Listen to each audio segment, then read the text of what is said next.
Buenos días, soy César Tipián del Hospital 12 de Mayo y hoy día vamos a revisar la fractura de cadera, que en realidad nos vamos a referir a la fractura del fémur proximal.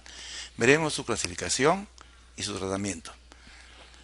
La fractura del fémur proximal se refiere a las fracturas del cuello femoral y también la región trocantérica hasta la región subtrocantérica. ¿Por qué estudiamos esta fractura del fémur proximal? Las estudiamos porque son bastante frecuentes y graves. Frecuentes en los ancianos y son tan graves que pueden desencadenar en el fallecimiento del paciente.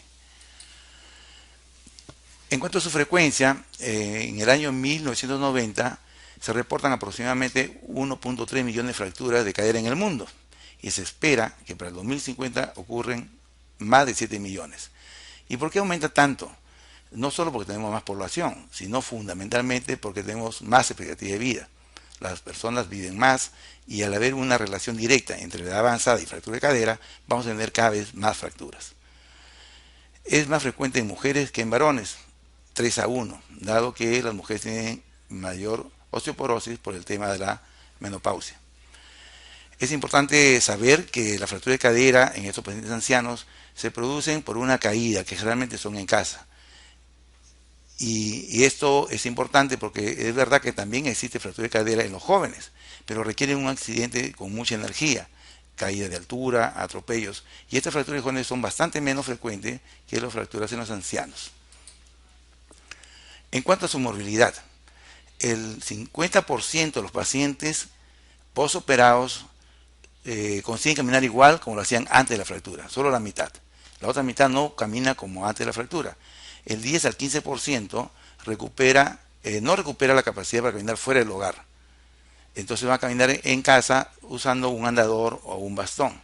Y un 22% no vuelven a caminar, van a estar en una silla de ruedas. Estas cifras nos dan entonces qué tan grave es esta patología y que produce una gran discapacidad en estos pacientes.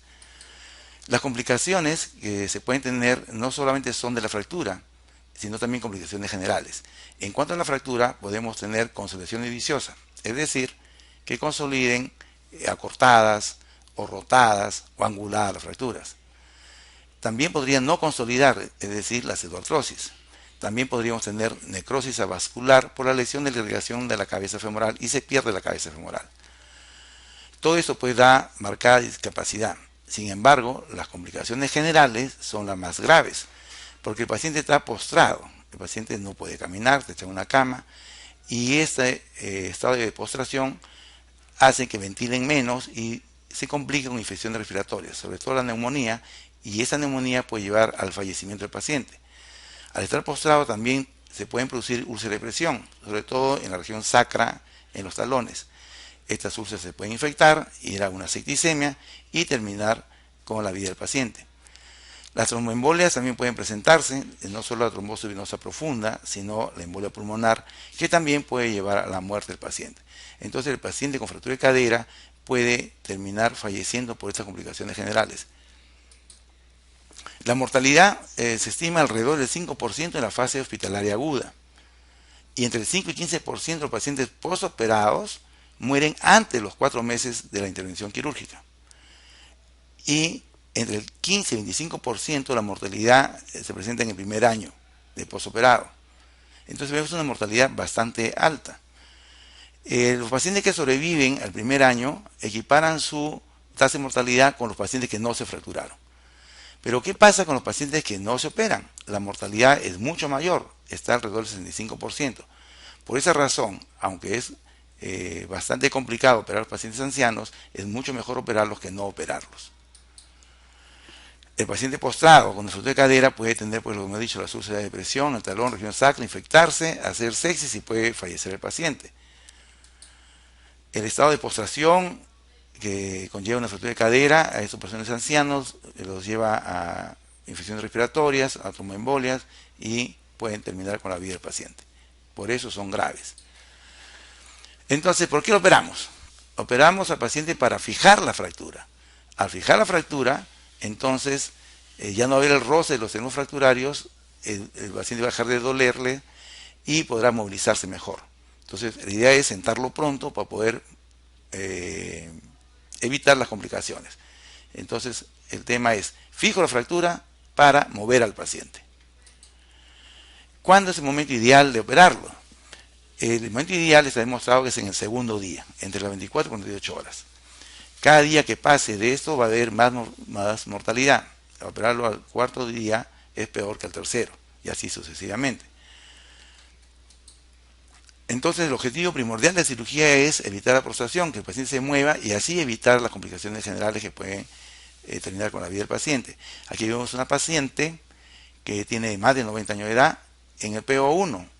Al día anterior a esta fotografía se le intervino y la paciente ya está sentada y puede movilizar sus piernas, mejorar su retorno venoso, puede ventilar mejor, respira mejor, ya no le duele, como mejor.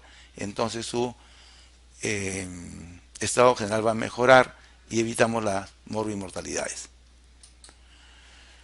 Clasifiquemos ahora las fracturas del cuello proximal. Vamos a dividirlas en dos grandes grupos, las intracapsulares y las extracapsulares. Como su nombre lo dice, las fracturas intracapsulares están en la parte medial y dentro de la cápsula. Las laterales o extracapsulares están en la región trocantérica. ¿Y por qué se divide de esta manera?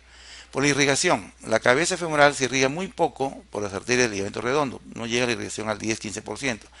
La irrigación principal está dada por las ramas que vienen de la circunfleja anterior o la circunfleja posterior. Estas circunflejas dan ramas hacia la cabeza femoral y si ocurre una fractura dentro de la cápsula va a cortar, va a interrumpir la irrigación a la cabeza. Si esto sucede, si hay una fractura en la región intracapsular y la fractura está desplazada, ya no hay irrigación a la cabeza. Por eso es que un 30% de las fracturas mediales desplazadas se necrosan y otro 30% van a la no unión o pseudoartrosis y solo un tercio de las fracturas van a consolidar. En cambio, en las fracturas laterales, en las cuales no se afecta esta irrigación a la cabeza, no hay problema de consolidación. Las mediales son aquellas o intracapsulares que están inmediatamente debajo de la cabeza y se llaman subcapitales. Tenemos también dentro de las mediales las medios cervicales. Y en el grupo de las laterales tenemos las bases cervicales, las transtrocantéricas y las subtrocantéricas. Entonces tenemos las fracturas mediales o intracapsulares, tienen mala vascularidad, no consolidan, van a hacer artrosis en un 30% y necrosis vascular también un 30%, más o menos. Y las laterales tienen buena irrigación, aquí van a consolidar y si no se tratan, consolidarán en posición viciosa. Y no tienen problema de necrosis avascular. ¿Cómo hacemos el diagnóstico? El diagnóstico es clínico y se corrobora con las imágenes radiográficas como en la clínica. Se trata pues de un paciente senil que sufre una caída a nivel y va a presentar dolor intenso en la ingle. A veces el dolor no es en la ingle y podría estar referido a la rodilla o en la carinta del muslo. Además del dolor está acompañado con impotencia funcional. No puede caminar, no puede pararse, incluso no puede levantar el talón de la cama. Cuando está desplazada la fractura, tiene una deformación que es típica en rotación externa y acortamiento. Con este cuadro clínico pensamos que es una fractura de cadera mientras no se demuestre lo contrario.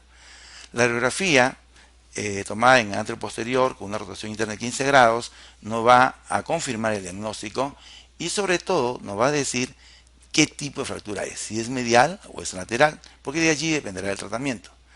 Las tomografías las reservamos para las fracturas ocultas de la cadera. ¿Qué es esto? Puede ser un paciente senil que cae, tiene dolor en la ingle, tiene limitación funcional y en la radiografía no vemos fractura. Entonces son fracturas ocultas. Le tomamos una tomografía y ahí la descubrimos. En cuanto a la gamografía y la resonancia magnética nuclear, nos va a servir para establecer la viabilidad de la cabeza femoral. El tratamiento. Al paciente pues tenemos que hidratarlo, analgésico endovenoso, reposo absoluto y corregir las comorbilidades. Estamos hablando de pacientes seniles. Casi gran mayoría de ellos tienen hipertensión, tienen diabetes mellitus. Entonces eso hay que corregirlo lo antes posible. Todos sus exámenes preoperatorios, que tengan una buena hemoglobina y prepararlo para operarlo. Lo ideal sería en el día 2. Bien, vamos a revisar ahora las fracturas mediales. Vamos a clasificarlas. Las mediales seguimos de la clasificación de Gardner. Gardner lo divide en 4 grupos. El primer grupo son las fracturas incompletas o impactadas en valgo. Las Gardner 2 son las fracturas completas pero que no se han desplazado. Gardner 3, fracturas completas y parcialmente desplazadas. Finalmente el Gardner 4, las fracturas completas y totalmente desplazadas. Entonces podemos dividir en 2 grandes grupos, el Gardner 1 y 2, las fracturas no desplazadas y que tienen un mejor pronóstico que las fracturas Gardner 3 y 4, que son las fracturas desplazadas, aquí donde tienen un problema mayor de necrosis avascular o pseudoartrosis.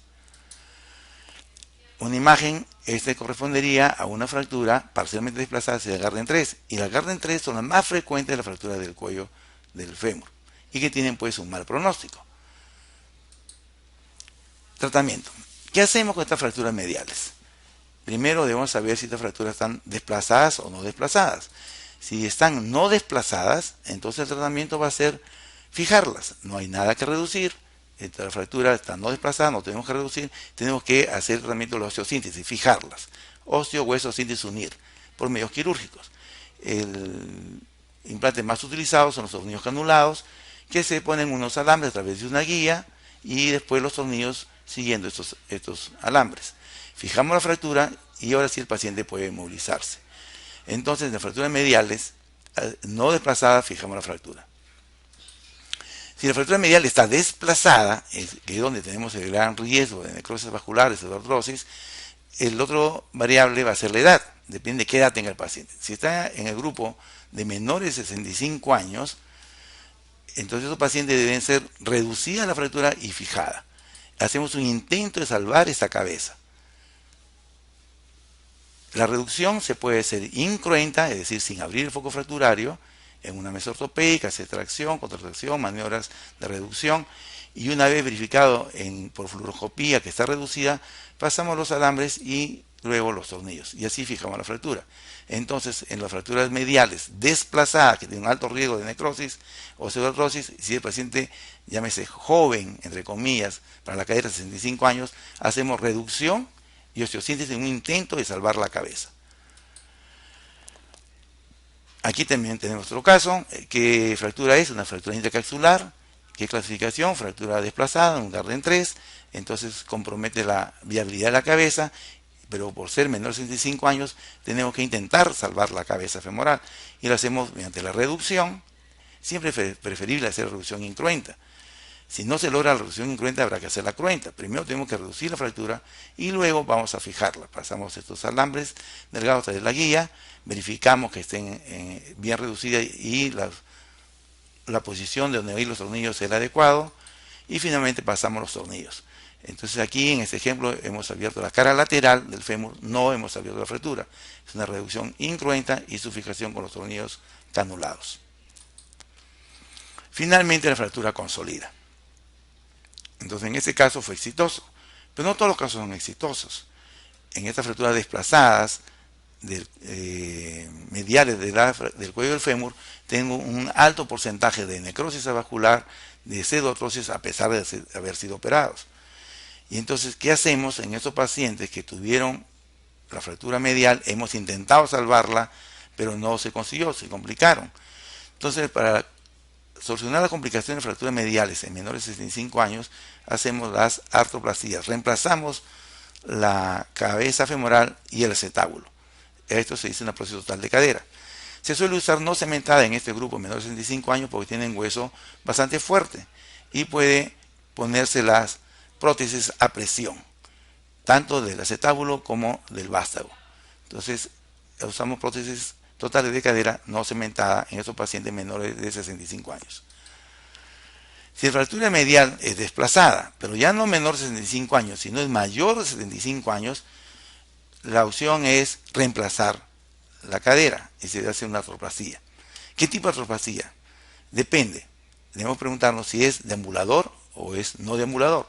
Si el paciente es no deambulador, entonces el paciente que no camina fuera de su casa, es un paciente que camina intradomiciliario, tiene poca expectativa de vida, la indicación sería una prótesis parcial de cadera, o sea, solo se cambia la cabeza femoral, no el acetábulo. Pero si el paciente tiene más de 75 años y es deambulador, la artroplastía sería total, una prótesis total, se cambia el acetábulo y el vástago. pero usamos con cemento. Como el hueso de mala calidad, entonces fijamos bien tanto el acetábulo como el vástago femoral con cemento. En algunos casos podría tener una fijación híbrida, cementada en la copa y no cementada en el vástago. ¿Qué complicaciones pueden traer estas artroplastías, estos reemplazos articulares? Hay muchas y vamos a dividir en tempranas. Por ejemplo, la lesión neurológica. Para separar las partes blandas y poder colocar el acetábulo, podemos comprimir y lesionar el nervio ciático. Felizmente esto ocurre poco, 2%, y son generalmente reversibles. La tromboembolia es una complicación bastante severa, grave, y tenemos que evitarla. Y la evitamos anticoagulando a los pacientes a partir del segundo día de postoperado. Y lo mantenemos hasta por 3 semanas la anticoagulación. Tal vez la complicación más frecuente sea la dismetría, es decir, que terminan con una extremidad más grande que la otra. Frecuentemente quedan 1 o 2 centímetros más larga la cadera operada. La luxación también es una complicación bastante temida, ¿no? Y que puede existir que se luxe la prótesis. Y las infecciones, también complicación muy temida, pero que puede ser superficial y tratada con antibióticos por unas semanas, cuando son infecciones tempranas y superficiales. Pero también puede haber infecciones profundas y tardías. Entonces, las complicaciones tardías puede estar la infección. Y la infección tardía puede presentarse incluso hasta el segundo año de postoperado. Y esas infecciones profundas, si vemos un gran acceso que se forman, obligan a retirar la prótesis. Entonces perdemos toda la prótesis.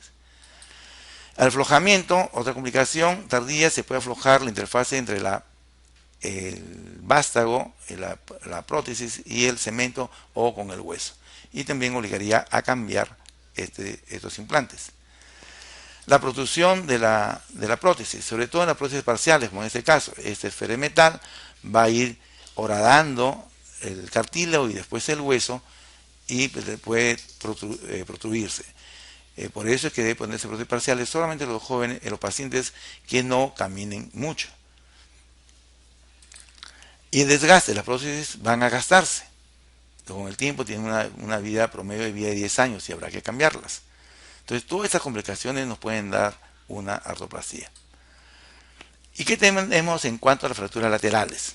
Las fracturas laterales vamos a clasificar según Boyd Griffin. El primer grupo son fracturas simples estables de las fracturas laterales. En el segundo grupo son las comminutas. En el tercer grupo las subtrocantéricas. Y el cuarto grupo las trocantéricas con extensión hacia la diáfisis. Podemos dividirla, como hicimos las mediales, en dos grandes grupos. Aquellas que son estables y aquellas que no son estables. Entonces vamos a dividirle en dos grupos. Tipo 1, que son las estables, y el resto, que son las inestables. ¿Qué hacer con las fracturas laterales estables? Si están desplazadas, tenemos que reducirlas. Y luego de reducirlas, fijarlas con este sistema de tornillo y placa que se llama DHS.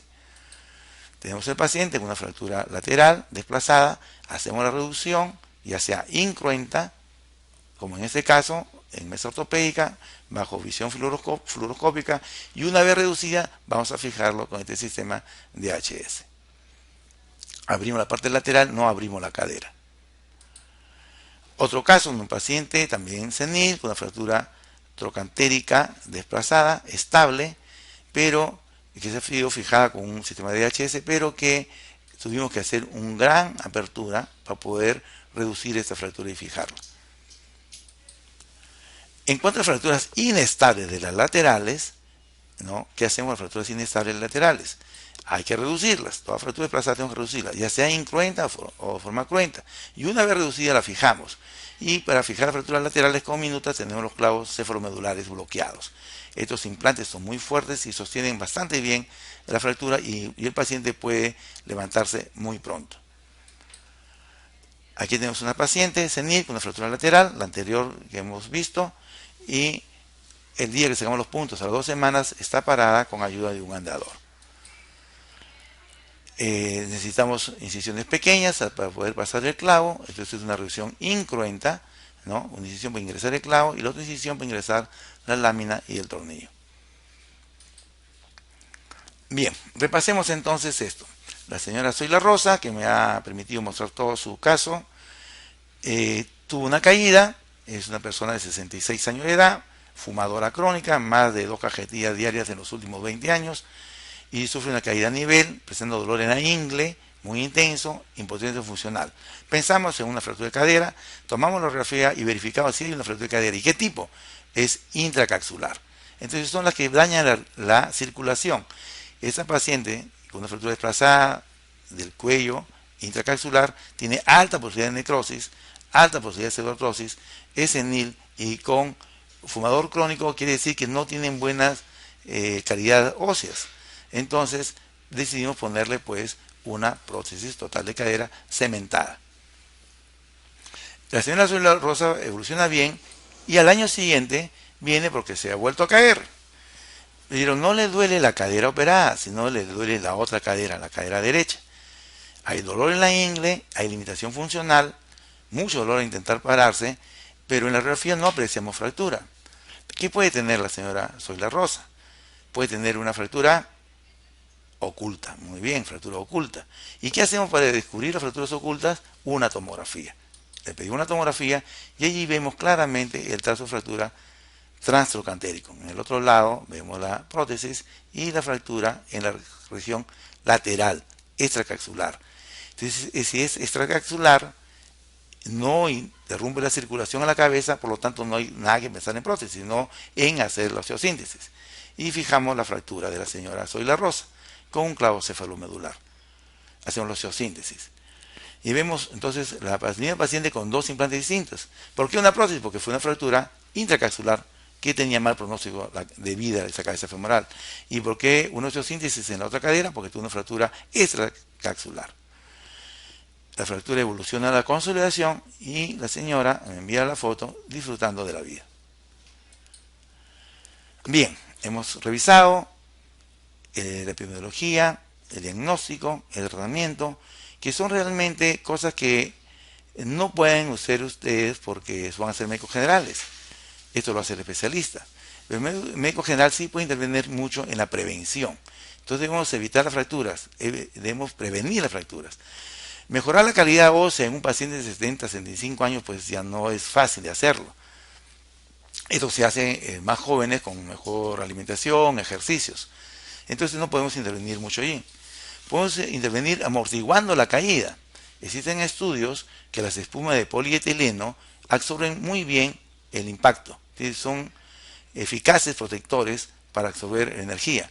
Entonces se confeccionan pantalones con las espumas de polietileno en los lados, de tal forma que al caer absorben la energía y no se fractura.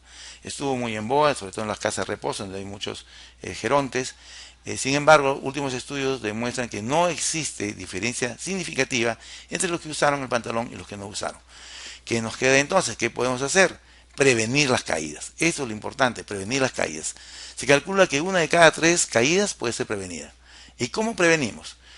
El anciano que no ve bien es fácil que se tropiece y caiga. Por lo tanto, ir al oftalmólogo para que corrija ese problema. También los problemas auditivos pueden alterar el equilibrio y lo pueden hacer caer. El otorrino debe hacer su parte. Evitar los zapatos que tengan suela resbalosa. Adherir en el piso cintas adhesivas antideslizantes para que no se resbalen en el baño, en las escaleras. En el baño debe tener varios pasamanos, en la tina, en la ducha, varios pasamanos donde el paciente pueda fijarse siempre. Una mano siempre debe estar sosteniéndose en un pasamanos. Bien iluminado el hogar. Evitar las alfombras o tapetes en el piso. Muchos ponen pues al entrar a la casa un tapete para limpiarse los zapatos y allí donde se va a resbalar. Una alfombra basta que tenga unos 5 milímetros de altura, que se tropiece y caiga el anciano. Entonces no usar estos aditamentos en las casas donde viva pues una persona senil. Hay que evitar que suba y baje escaleras en lo posible, porque allí ocurren muchos los accidentes. Cada vez más tenemos mascotas en casa y tenemos perros pues grandes y muy efusivos, salen corriendo a saludar a la visita y hacen caer al abuelito. Entonces tener mucho cuidado con estas mascotas. El paciente senil que hace ejercicio físico estadísticamente tiene menos caída que el que no hace ejercicio, porque mejora su coordinación, su fuerza muscular y su elasticidad. Aquí tenemos entonces que trabajar mucho los médicos generales. Para recordar, para llevarlo para el resto de nuestra vida profesional. La fractura del fémur proximal es frecuente en el adulto mayor y tiene una alta mortalidad. El diagnóstico es clínico, es senil, que se cae y presenta dolor e impotencia funcional en la cadera. Y el tratamiento requiere inmovilización precoz, por lo tanto necesita tratamiento quirúrgico, osteosíntesis o artroplasia dependiendo de tipo de fractura y edades. Y que debemos prevenir las caídas. Muchas gracias.